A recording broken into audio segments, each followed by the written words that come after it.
Well, I normally don't do sort of installation videos, but you guys seem to like everything. So this is K2, serial number 100. If I hold down the audio filter button here, button number 6, you can see it says not installed. That's a good sign. So we'll turn off the radio. First thing we'll do is we'll check to see what we got.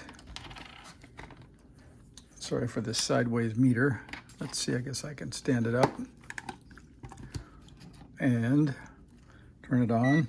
And somehow this Klein wakes up in AC, which can bite you every time. So you gotta hit select once.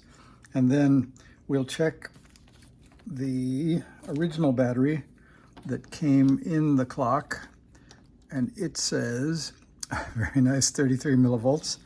And here's the nice new CVS battery that came in the package.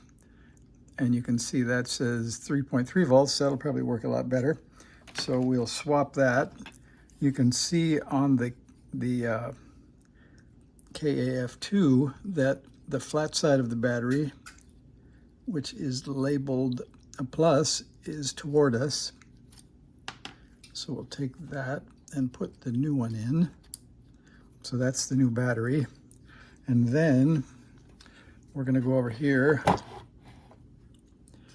and we're going to find, I hope, the connectors where that plugs into the front of the board, assuming that this board has the connectors. So I thought it plugged into the front panel, but on this radio I don't see the connectors. So I'm going to leave you hanging because I think it goes right in here, but I'm going to have to open up the other K2 that has the audio filter and see if that's true. So call this part 1.